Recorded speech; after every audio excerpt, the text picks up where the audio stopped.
Assalamualaikum warahmatullahi wabarakatuh. Halo teman-teman kelas 5, selamat pagi. Apa kabar? Semoga teman-teman selalu dalam keadaan sehat dan baik-baik saja. Hari ini kita akan belajar tematik tema 3, makanan sehat, subtema 2, pentingnya makanan sehat bagi tubuh, dan kita sudah masuk di pembelajaran kedua. Sebelum belajar, teman-teman, seperti biasa, teman-teman harus menyiapkan buku tematik beserta alat tulisnya dan tidak lupa membaca basmalah. Bismillahirrahmanirrahim. Tujuan pembelajaran hari ini adalah yang pertama, dengan membaca teks bacaan, siswa mampu mencari informasi tentang penyakit penyebab gangguan pada organ pencernaan. Yang kedua, dengan berdiskusi, siswa dapat mengidentifikasi ciri-ciri iklan media elektronik. Oke, teman-teman, kita mulai ya. Yang pertama, di sini ada penyakit-penyakit yang menyerang perut. Nah, teman-teman bisa dilihat di halaman 81. Teman-teman, ternyata perut kita itu menjadi tempat berbagai organ pencernaan. Karena banyaknya organ pencernaan yang ada di dalam perut, maka jenis penyakit yang dapat menyerang perut kita juga sangat beragam, teman-teman. Nah, di sini Bunda akan menjelaskan beberapa penyakit yang menyerang perut. Disimak ya. Yang pertama ada gastroenteritis atau yang disebut dengan flu perut. Flu perut adalah muntah dan diare akibat infeksi atau peradangan pada dinding saluran pencernaan, terutama pada lambung dan usus. Nah, teman-teman, flu perut ini dapat menyerang anak-anak dan orang dewasa. Pada anak-anak, flu perut ini terjadi akibat infeksi norovirus dan rotavirus. Sedangkan pada orang dewasa, flu perut ini terjadi karena adanya infeksi bakteri Campylobacter. Biasanya, penyebab dari flu perut ini adalah yang pertama, mengkonsumsi makanan yang tidak higienis. Yang kedua, air yang terkontaminasi. Dan yang ketiga, melakukan kontak fisik dengan penderita flu perut. Yang kedua, ada demam tifoid. Demam tifoid dikenal juga dengan penyakit tipes atau tifus yang disebabkan oleh bakteri Salmonella typhi atau Salmonella paratyphi. Nah, teman-teman, seseorang dapat menderita demam tifoid ini karena mengkonsumsi makanan atau minuman yang terkontaminasi bakteri tersebut. Biasanya, penyebab demam tifoid ini yang pertama, demam tinggi mencapai 40 derajat Celcius, sakit perut, lemah, lelah, sakit kepala, sembelit pada perut, dan kehilangan nafsu makan. Selanjutnya ada esofagitis. Esofagitis adalah peradangan pada lapisan kerongkongan. Jadi, esofagitis ini dapat menimbulkan rasa sakit dan kesulitan saat menelan. Biasanya, penyebab dari esofagitis ini adalah naiknya asam lambung ke kerongkongan dan alergi makanan serta infeksi bakteri. Selanjutnya, penyakit yang menyerang perut ada asam lambung. Asam lambung adalah jenis penyakit lambung di mana asam lambung dan isinya naik ke kerongkongan, sehingga menyebabkan iritasi pada dinding kerongkongan dan rasa nyeri di ulu hati. Gejala asam lambung yang pertama itu ada perut terasa kembung, yang kedua rongga mulut terasa asam, dan yang terakhir nyeri dada dan tenggorokan. Serta penyebab asam lambung itu yang pertama mengkonsumsi teh dan kopi secara berlebihan, dan yang kedua obesitas serta tidur setelah makan. Selanjutnya teman-teman, ada gastritis atau peradangan pada lambung. Peradangan lambung ini terjadi karena rusaknya lapisan pelindung dinding lambung atau yang disebut dengan mukus. Nah, teman-teman, gejala gastritis ini sama seperti penyakit lambung lainnya, seperti mual, muntah-muntah, sakit perut, perut menjadi kembung, mudah kenyang, feses berwarna hitam, dan muntah darah. Selanjutnya ada gastroparesis. Gastroparesis adalah penyakit lambung yang terkait dengan gangguan saraf lambung yang menyebabkan lambung lambat dalam mencerna makanan. Nah, teman-teman, gejala gastroparesis ini adalah sakit perut, perut kembung, kadar gula darah rendah, dan berat badan turun, serta kita mudah kenyang.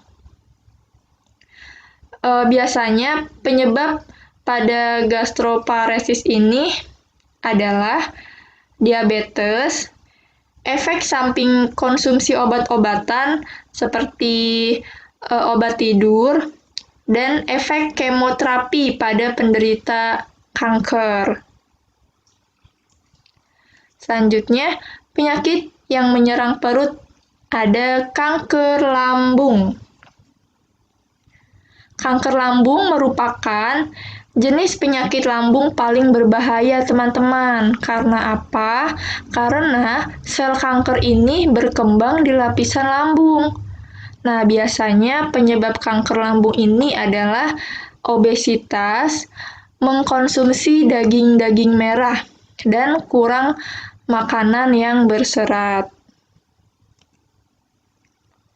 Selanjutnya, penyakit yang menyerang perut di sini ada diare. Nah, teman-teman pasti sudah pernah kan mengetahui penyakit diare ini? Diare merupakan penyakit buang air besar secara terus-menerus dengan feses berbentuk cair dan sudah lebih 3 kali dalam 24 jam. Nah, teman-teman, biasanya diare ini terjadi akibat kita makan atau minuman itu terkontaminasi dengan virus, serta bakteri atau parasit. Nah, gejala penyakit diare itu ada perut terasa mulas, pusing, lemas, dan yang terakhir dehidrasi. Selanjutnya ada sembelit atau konstipasi. Sembelit adalah gangguan sulit buang air besar dikarenakan feses ini mengeras.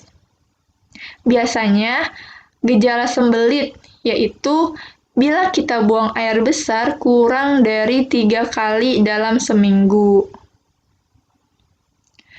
Lalu, penyebab dari sembelit ini adalah yang pertama itu stres. Lalu yang kedua, kurang makan sayur dan buah-buahan. Yang ketiga, kurang minum air putih. Dan yang terakhir, selalu menahan keinginan untuk buang air besar. Selanjutnya, ada radang usus buntu. Teman-teman juga pasti mengetahui ya penyakit yang menyerang perut ini yaitu radang usus buntu. Radang usus buntu adalah peradangan pada umbai cacing atau usus buntu. Nah, biasanya gejala usus buntu ini ada nyeri pada perut bagian kanan bawah disertai dengan mual dan muntah, lalu badan terasa tidak enak dan meriang. Dan teman-teman, penyebab dari usus buntu ini adalah kuman atau bakteri yang masuk dan terperangkap di dalam usus buntu kita. Nah, teman-teman, di sini ada informasi ya, bahwa dinding lambung terdiri dari susunan jaringan kelenjar yang menghasilkan enzim pencernaan dan asam lambung. Dinding lambung juga dilindungi oleh lapisan pelindung dinding yang disebut dengan mukus, agar terhindar dari kerusakan akibat enzim pencernaan dan asam lambung tersebut. Jika lapisan mukus rusak, maka terjadilah peradangan atau gastritis. Di sini Allah Subhanahu wa Ta'ala berfirman, "Makan dan minumlah, tetapi jangan berlebihan." Quran Surat Al-A'raf ayat 31. Selanjutnya, teman-teman, di sini ada ciri-ciri iklan media elektronik. Nah, teman-teman, sebelumnya kita kan sudah pernah belajar ya tentang iklan, ada iklan media cetak. Nah, sekarang iklan juga dapat ditampilkan melalui media elektronik, teman-teman. Iklan media elektronik adalah iklan yang menggunakan media berbasis perangkat elektronik. Contohnya seperti radio, televisi, internet, dan papan reklame elektronik. Papan reklame ini biasanya kalau teman-teman sering jalan ya, jalan keluar gitu, biasa ditempel di pinggir jalanan yang papannya gede itu ya, teman-teman. Itu namanya papan reklame. Nah, di sini ada ciri-ciri iklan media elektronik beserta contohnya. Yang pertama, disajikan hanya sekilas dan berlangsung pada saat itu saja. Yang kedua, disaksikan dengan menggunakan indera penglihatan dan pendengaran. Yang ketiga, gambar yang ditampilkan bergerak dan menggunakan suara. Beda ya teman-teman dengan iklan media cetak. Kalau iklan media elektronik ini, dia gambarnya bergerak dan menggunakan suara. Lalu, kalimat atau bahasa yang digunakan panjang dan bersifat informatif dan dapat dilihat secara langsung atau nyata. Nah, teman-teman, untuk iklan di radio, iklan media elektronik di radio, informasinya ini yang ditawarkan atau disampaikan itu sangat jelas ya teman-teman. Jadi harus jelas kalau untuk iklan di radio. Jadi teman-teman bisa mendengarnya melalui radio dengan jelas juga. Nah, di sini ada contoh iklan media elektronik tentang HP Galaxy Samsung S8. Teman-teman bisa lihat ya di layar teman-teman. Ini adalah contoh iklan media elektronik. Oke, teman-teman. Terima kasih ya sudah mengikuti pembelajaran hari ini sampai selesai. Semoga teman-teman semua dapat memahami apa yang sudah Bunda jelaskan. Tetap semangat ya belajarnya. Mohon maaf apabila ada banyak kesalahan. Sekian dari Bunda. Wassalamualaikum warahmatullahi wabarakatuh.